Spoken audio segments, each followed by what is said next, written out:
In this video, I'm going to show you how to replace the rear brakes on this Lexus GS300. Let's get started. Use a 21mm socket and remove all 5 of your lug nuts so you can take the wheel off.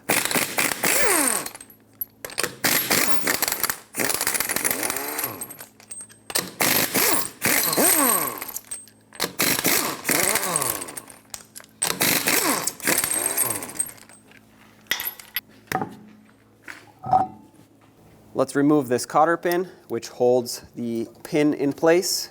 That's what locks in your brake pads. Take it out of here with some pliers or pick, screwdriver, whatever you can grab onto it with. Sometimes it helps if you twist this, so you can grab onto it a little bit better, pull it out, save it, set it aside. If yours is in very poor condition and not reusable, you're going to want to source a new cotter pin. Then this pin should slide right out. Sometimes they seize up, in which case you can spray it with some rust penetrant. Mine is not seized, it just needs to be worked out of here. It's covered in brake dust, so it'll be a little bit difficult to slide out, but there it is. Save this. Again, if this is in poor condition, just like the cotter pin, source a new one. You don't want to use this if it's going to look like it's breaking, because that's what holds your pads in. Then you have this retainer here. It's actually a 2-piece retainer. There's a clip, a spring clip underneath, and then this one. Remember that the larger hook goes down and makes contact with the caliper on the bottom. You want to pull this out, and then there's this spring retainer back here. You want to pry in. It hooks onto these eyelets on the pads. So pry this in like that, remove it, and these will come off together just like this. And at this point, the pads should slide straight out. A lot of times they don't because of rust buildup, but what you can do is, with these pads still in here, you can squeeze these in. What that's going to allow you to do is compress the caliper piston, and that will do 2 things. One, well, it'll compress the piston, and we don't have to do it later, but also, there we go, go slow, but also it'll allow you to remove these pads a lot easier because there will be a lot more space. Okay, so with that done, I'm going to stick a screwdriver in here, and then I'm going to compress this side. If you don't put a screwdriver here to take up the space, as you push this piston in, this one will come right back out, so you need to hold it with something. These should be fairly smooth to press in. If they're not, that means the caliper is seized and you need a new one.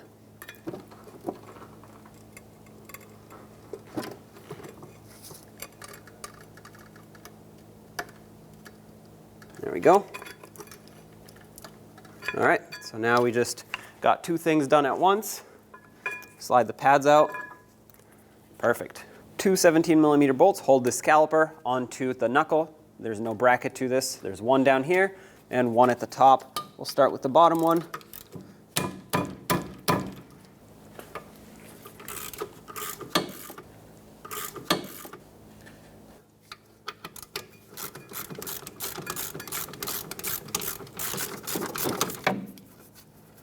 Okay, remove one, set it aside, and finish removing this other one.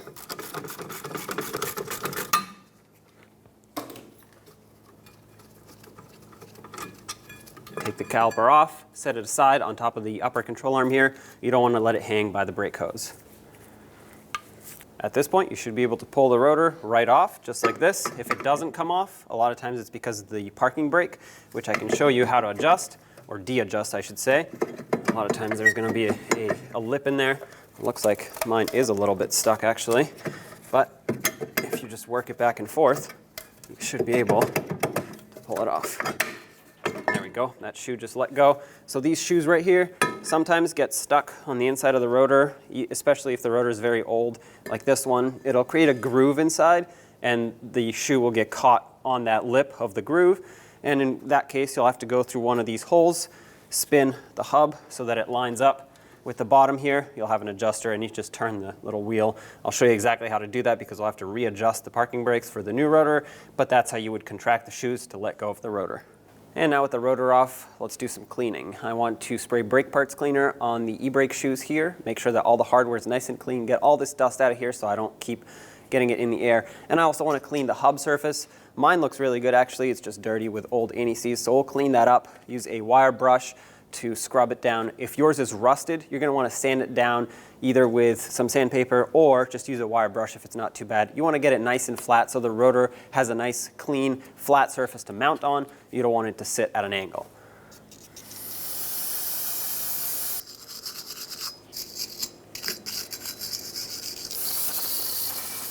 With this surface nice and clean, I'm going to apply some anti-seize to the hub surface here. Try to avoid getting it on the parking brake shoes as much as possible. We don't want to add any sort of lubrication to them, obviously. You want these to grip when you engage the parking brake, and try not to get it on the lug studs.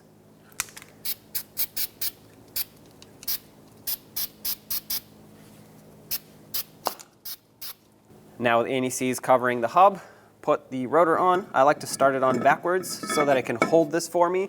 We have to clean off the oils that are on from the factory.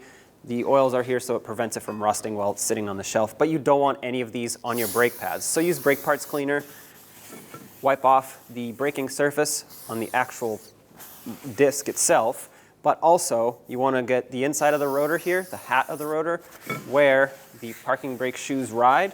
If there's oil on here, well, they won't grip on very tightly when you apply your parking brake. So make sure it's nice and degreased, and now flip it around and install it the right way.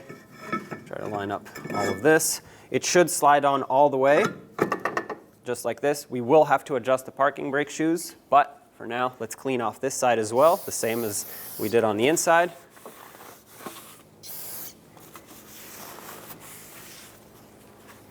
And then because there's some extra oil in the middle here, I'm just going to wipe it off a little.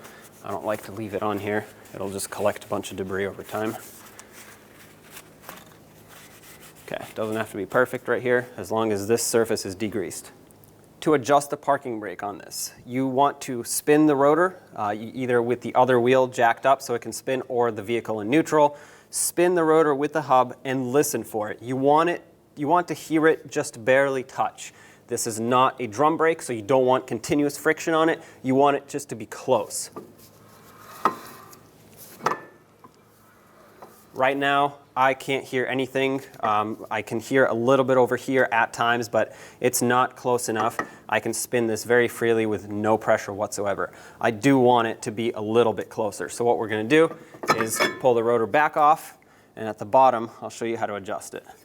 Now, get a pry bar or a screwdriver, and you can either go from underneath directly or through the hole in the hub. I like to do this just because it'll give me something to pry on. And for me, I have to spin the wheel upwards from the outside, so basically pry up like this. This will expand the shoes just a little bit. I'm not going to go any more than this one full turn.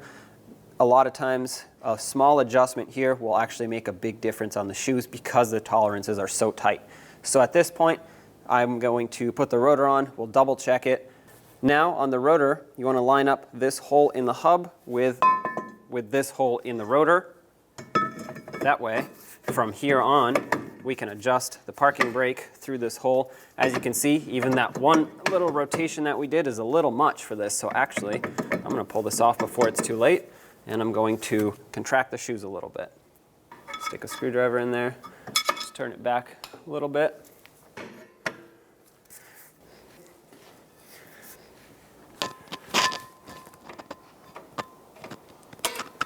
Okay, now let's put the rotor on. There we go. You can hear a little bit of drag here, and that is not the other side, that is this side. So that's actually perfect. What I'm going to do at this point is I'm going to apply the parking brake and release it. That's going to seat the shoes up against the rotor and then contract them back, and that'll basically put them in their neutral resting position, and then we'll double check it. I applied the parking brake, released it. I still hear them, the shoes just barely touching. So I'm going to leave this like this. Typically, you'd want to take the rubber grommet out of the rubber plug out of your original rotor and put it in here. Unfortunately, I don't have one. Hopefully yours does, and you want to plug this hole so that water doesn't get in here and rust things out internally.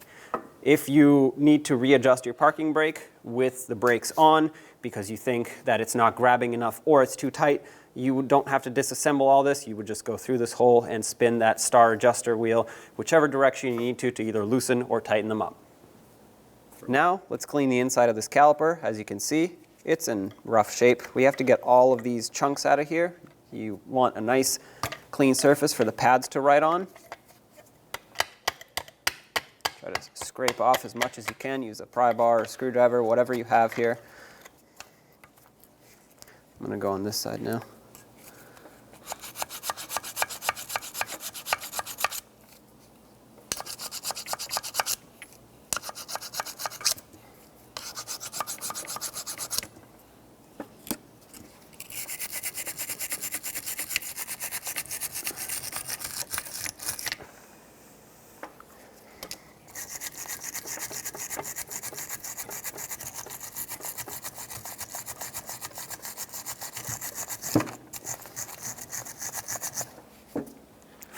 Now with everything cleaned as much as it will be, spray it with brake parts cleaner to eliminate and get rid of all dust and debris that might have accumulated in here.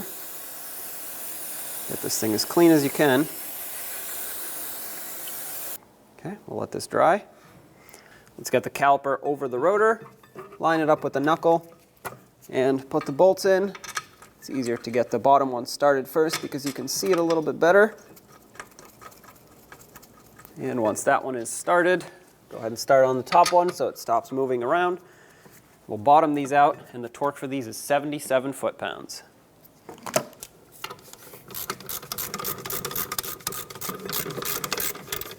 That's snug. Snug up this bottom one. Once again, 77 foot-pounds. That's one.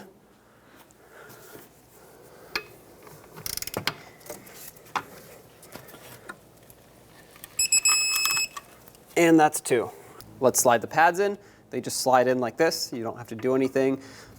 All the pads are the same. They're all going to have the wear indicators, so you don't have to worry about which one goes where. And there you have it.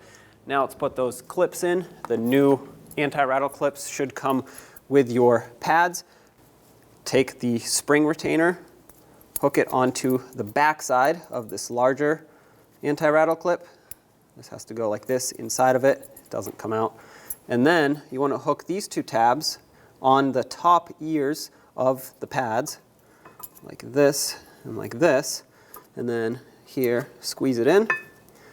And then this gets pressed on like that. And then the pin that slides in will actually go over the hook of this larger clip, and you have to push these down and in so the pin can slide over these and hold them all tight onto the caliper.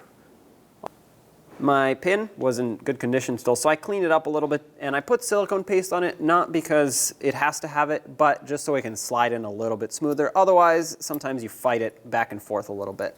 That just helps it go in. So slide this all the way through.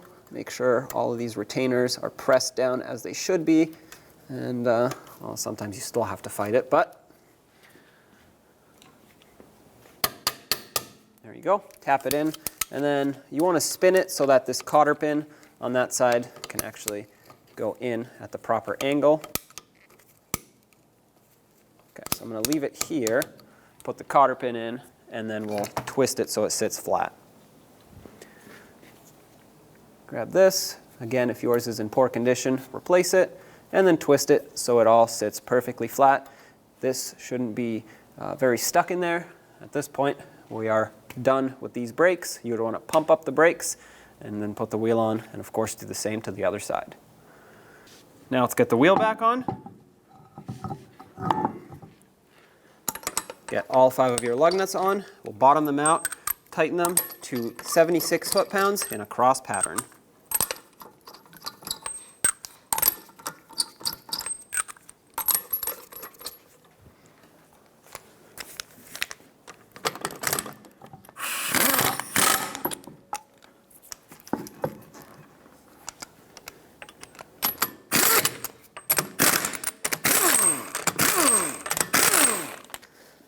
.76 foot-pounds.